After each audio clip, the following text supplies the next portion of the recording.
แม่นอันนี้เรามาเบิ่งวัดเสียงขวัญเนาะวันนี้มีคนมาเที่ยวหลาย เป็นมันจะเป็นแหล่งศูนย์รวมของพุทธประวัติหรือว่าวรรณคดีของยุลาวเขานี่เนาะคืออยู่วัดเสียงขวัญ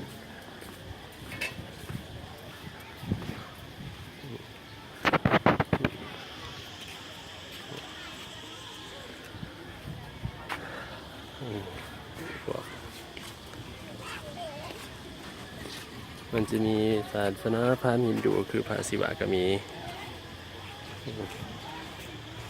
นี่ท้าวคันธนามบอก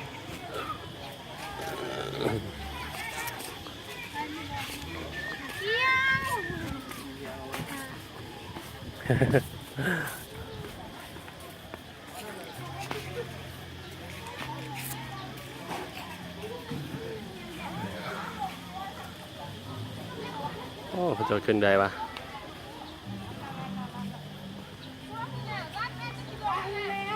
มีเจ้าแม่กวนอิมมีพระพิฆเนศน้ำ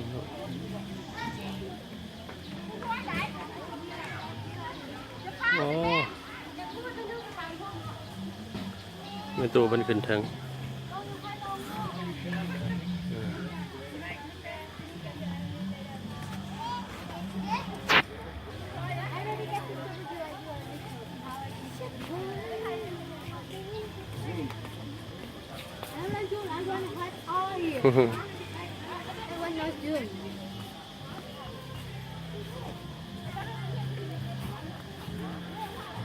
ปกติเขาบอกให้เหยียบหยาเขาเหยียบเลยเนาะ อันนี้คือลาหูอมจันทร์นั่นปะจันทร์มหามกลาหูอมจันทร์พระพรหมสีหน้า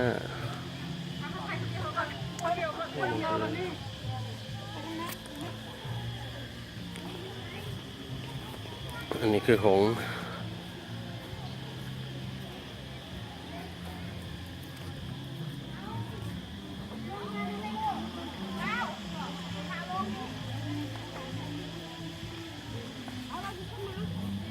สบายดี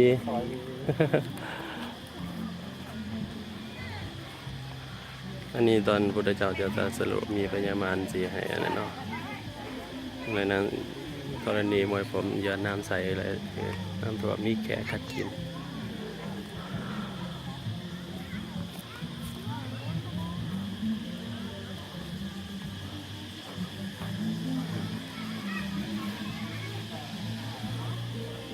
no no no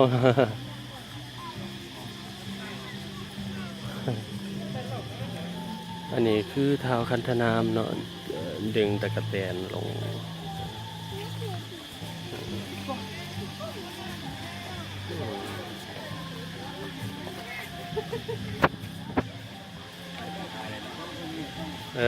ธรรมดา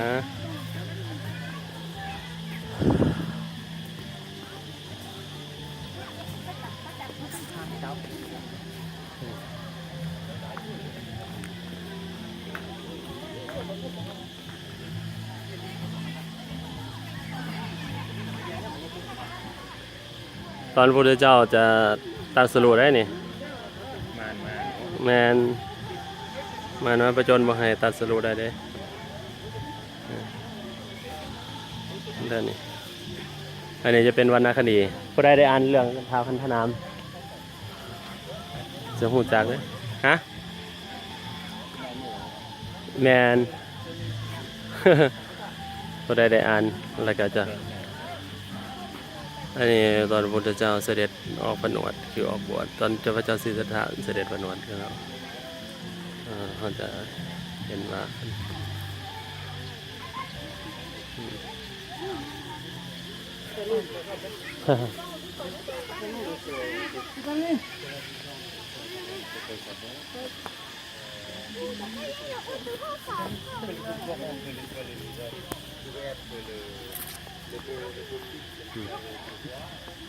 มีนายสนะมาคันตกะเนาะ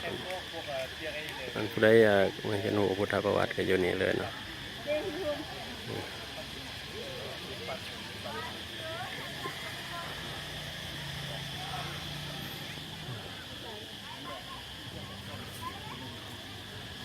เจ้าสายสิทธะประสูตินี่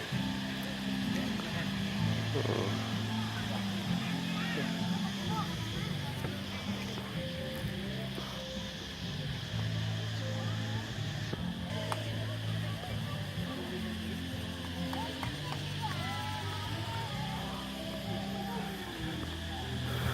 นี่คือเจ้าสายสิทธะประสูติอย่างระบบ79ก็จะมีแขนศรัทธาเนาะอ๋อตัวนี้ฮะ79อยู่ดีคือโปรดทรงเจ็ดนั่นเองนะหรือว่าศรัทธา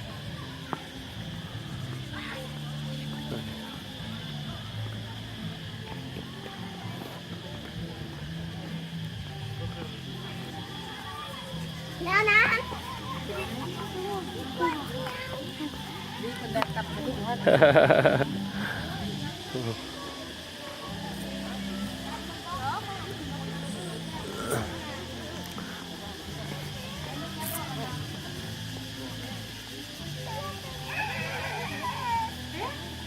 ยวขึ้นมาลูกยืนยืนมาพี่ยืนมาแหละยืนมาแหละเดี๋ยวก่อน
มาหมกมีเรื่องยังเนี่ย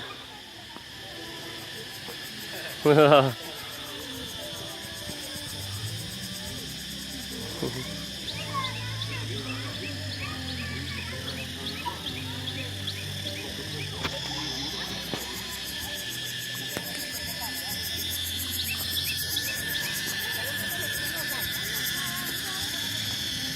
ปต่อเนื่องนะมาแต่แบบน้องดีกว่ามันน่ะอุ้ย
นี่คือพระศรีหสยาม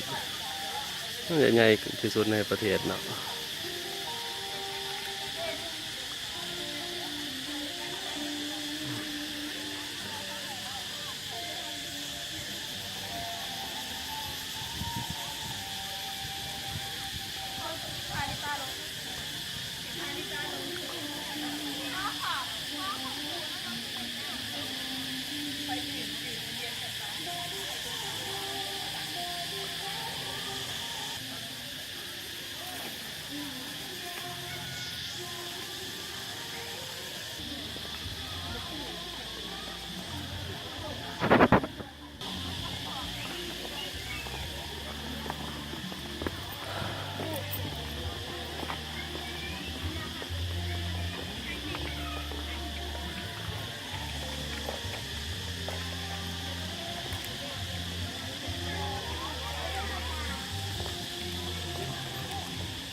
ไปของน้องเป๊ะอ่ะ ย้อนร้านคนหาแล้ว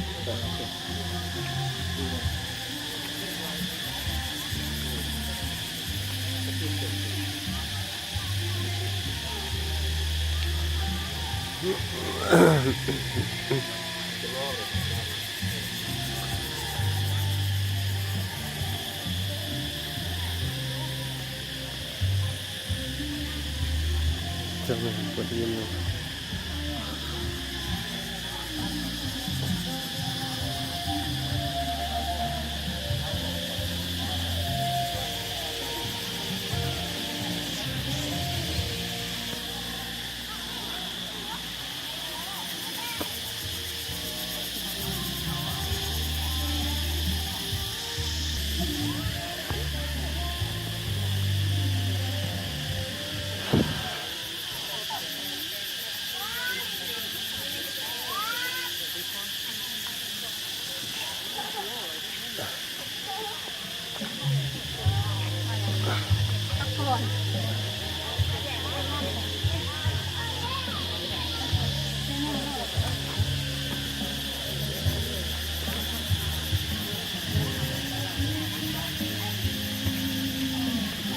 พอสิวะโอ้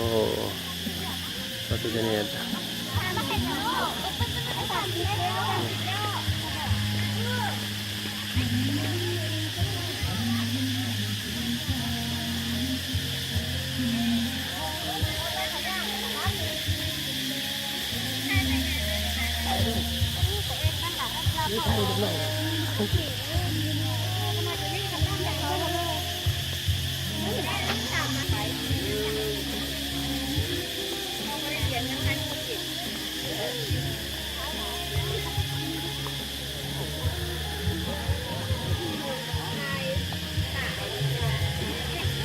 อันนี้คือต้นมณีโคตรเนาะจะอยู่ทางอันนี้คือเขาผมเชื่อว่าจำลองนรกอันนี้คือราหูอมจันทร์เมื่อฤาษีขึ้นบ่ขึ้นบ่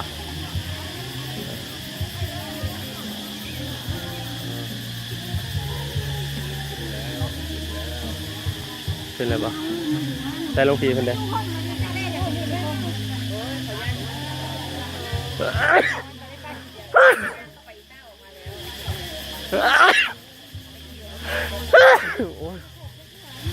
ไปเมื่อนะไปหลวงพี่เมื่อเข้าเห็นแล้วกับยาเราทายทำเห็นแล้วกันแล้ว อันนี้เผายังก่อนนี่ โอ้ในพวน ให้ควันบ่อ๋อมาจากแขวงใดล่ะนี่ เจ้าขวบ เชียงขวางบ่โอ้มาแต่ไกลเนาะมาเที่ยวโดยเฉพาะบ่